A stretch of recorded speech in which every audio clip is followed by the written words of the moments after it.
அன்பு உள்ளங்களை மீண்டும் ஒரு காணொளியில் சந்திப்பதில் பெரும் மகிழ்ச்சி. அல்ஹம்துலில்லாஹ். இன்றும் நாம் வழக்கம் போல எமது உலகத்திலே நடக்கின்ற அனைத்து விதமான செய்திகளையும் ஒன்றாக தொகுத்து கொஞ்சமான நேரத்துக்குள்ளே இந்த மக்கள் கேட்கணும் பார்க்கணும் என்றதுக்காக செய்தியை நாம் கொண்டுக்கிட்டு வரோம். அந்த வகையில் தொடர்ந்து நம்ம பேஜோட இணைஞ்சிருங்க, தொடர்ச்சியாக சப்போர்ட்டுகளை கொடுங்க. தொடர்ச்சியாக உங்களுக்கு அப்போ தான் எனக்கு ஒரு மோட்டிவேஷனாக அமையும். அந்த வகையில் இன்ஷா அல்லாஹ் நம்ம முதலாவது செய்திக்குள்ளே போவோம். வாங்க செய்தி என்னென்னு பார்ப்போம். முதலாவது செய்தி என்னென்னு பார்த்தோம்னு சொன்னால், G7 நாடுகளுக்கான 2வது நாள் அமர்வு இது இடம்பெற்று கொண்டிருக்கிறது.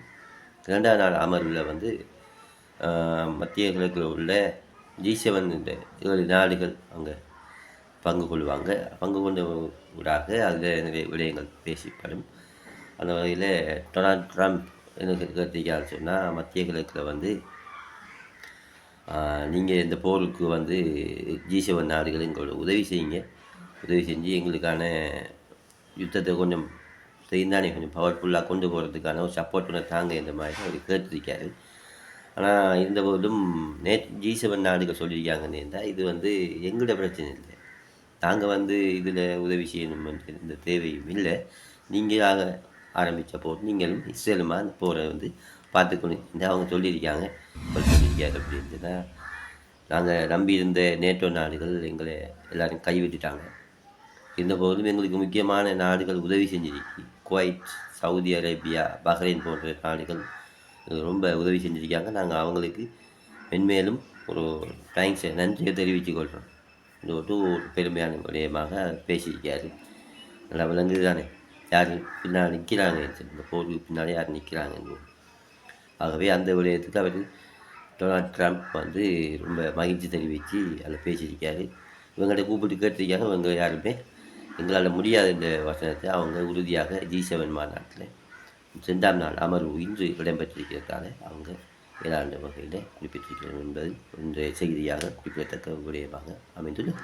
இந்த செய்தியை பார்த்தோம்னு சொன்னால், ரஷ்யாவின் துணை பிரதமர் அலெக்சாண்டர் நோவாக் அவங்க என்ன குறிப்பிட்டிருக்காங்கன்னு சொன்னால், இந்த போர் இப்படியாக நீளுமாக இருந்தால், அடுத்த கட்டத்தை தாண்டி போகுமாக இருந்தால், எதிர்வருகின்ற ஜூன் மாதம் அளவில் பொருளாதார நெருக்கடி ஒன்று ஏற்படுறதுக்கு வாய்ப்பு இருக்கு. இதுதானே ஏற்கனவே ஏற்பட்டு பெட்ரோல் அது இல்லைன்னு போலியிலேருந்து மல்லு கட்டி சண்டை பிடிச்ச மாதிரி இந்த முறை அப்படி ஒரு இது வந்து ஜூன் மாதம் அளவில் ஏற்படக்கூடிய வாய்ப்பு இருக்குது. இதை வந்து உடனடியாக ஏதாவது முடிவு பண்ணலைச்சுன்னா பெரிய ஒரு சிக்கலில் வந்து மாட்டுப்படுமென்றதுக்காக ஏப்ரல் 1ஆம் தேதியோட இந்த பெட்ரோலை விநியோகிக்கிறத அவங்க நிப்பாட்டுறாங்க என்று ஒரு தகவலை அவர் தெரிவிச்சிருக்காரு. அது மட்டும் இல்லாமல் இந்த போருக்கு பின்னால் ஈரானோட சேர்ந்து சப்போர்ட்டாக இருக்கிறது வந்து ரஷ்யா என்பது எல்லோரும் தெரிஞ்ச விடயம்தான். அதை அவங்க மறைமுகமாக சொல்லியிருந்தாலும் தற்போது அவங்க நேரடியாக நாங்கள் தான் அதுக்குரிய உதவிகளை செய்கிறோம் என்ற வகையில் அவர் துணியில் அவர் பேசியிருக்கிறதையும் ஒரு செய்தியாக பதிவு செய்யப்படுகிறது. அடுத்த செய்தியாக அமெரிக்க ஜனாதிபதி டொனால்ட் ட்ரம்ப் சுவிட்சர்லாந்துக்கிட்ட வந்து கேட்டிருக்காரு, உங்களோட ஏர்பேஸ் விமான தளத்தை எங்களுக்கு தாங்க என்ற மாதிரி அவர் கேட்டிருக்காரு.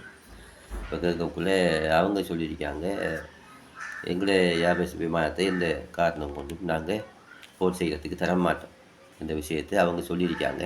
அது கேட்டதுக்கு பிறகு இவங்க சொல்லியிருக்காங்கன்னு சொன்னால், எங்களால் அப்போ நீங்கள் தரமாட்டிங்களா, இப்போ கொஞ்சம் வற்புறுத்துகிற மாதிரி, அப்போ நீங்கள் தரமாட்டீங்கன்னு சொன்னால் நாங்கள் என்ன செய்வோம், உங்களுக்கு செஞ்சிருக்கிற ஒப்பந்தம் அதை வந்து நாங்கள் நிப்பாட்டுவோம்.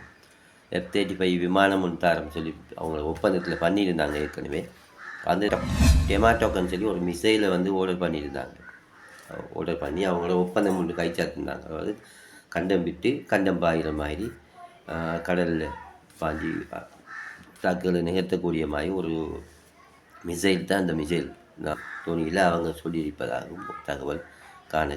இஸ்ரேலில் இருக்கின்ற எலோகேக் PLC சொல்லி எனர்ஜி சுத்திகரிப்பு நிலையம் உங்களுக்கு தெரிஞ்சிருக்கும்.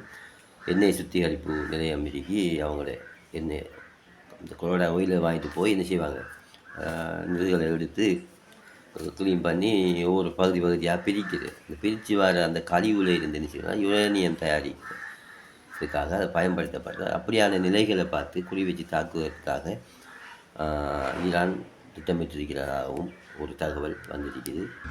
அதில் இஸ்ரேல்லையும் அவங்க திட்டமிட்டிருக்கிறாங்க ஈரானில் உள்ள தொழிற்சாலைகள் மீது பதிலுக்கு நாங்களும் என்ன செய்யும் போர் தொடுக்கணும் என்று அதை இல்லாமக்கணும்னு சொல்லி அவங்களும் ஒரு பிளான் பண்ணியிருக்கிறதாகவும் ஒரு தகவல் கிடைச்சிருக்கு இன்றைய நாள். இந்தியா பார்த்தோம்னு சொன்னால் சவுதி அரேபியாவுடைய KC-135 ஃப்ளைட் வந்து நேற்று தாக்குதலில் வந்து ஈரான் முழுமையாக அதை சிதைச்சிருக்காங்க. KC-135 என்ற விமானம்னு சொன்னால் அது எரிபொருளை வந்து வானத்தில் இருக்கக்குள்ளேயே என்ன செய்யும், எரிபொருளை வந்து இதுகளுக்கு அடுத்த ஃப்ளைட்டுக்கு யுத்தம் செய்யக்கூடிய ஃப்ளைட்டுகளுக்கு பாஸ் பண்ணக்கூடிய ஒரு விமானம்தான் KC-135 சொல்லக்கூடிய ஒரு விமானம். அந்த விமானத்தின் ஒரு தாக்குதல் செய்து முற்றாக அழிச்சிருக்கிறதாகவும் ஒரு தகவல் கிடைச்சிருக்கு. அது சவுதி அரேபியாவில் இந்த தகவலும் கிடைச்சதோடு இதுதான் நாம் இன்றைக்கு பார்த்த முக்கியமான தொகுப்புகள். நாம் இது விரிவாக செல்ல போனோம்னு சொன்னால் ஒரு பெரிய நெறிய ஒரு காணொலியாக போய்விடும். ஆகவே நாம் என்ன செய்யலாம், சுருக்கமாக ஷோர்ட்டாக இந்த செய்திகளை மக்கள் மத்தியில் கொண்டு வரணுன்றதுக்காகத்தான் தேடி ஆராய்ஞ்சி மக்கள் மத்தியில் தொகுத்து இந்த விடயத்தை உங்களுக்கு கொண்டு மீண்டும் ஒரு காணொலியில் சந்திக்கும் வரை விடைபெற்றுக் கொள்கின்றேன். அஸ்ஸலாமு அலைக்கும் வரஹ்மத்துல்லாஹி வபரகாத்துஹு.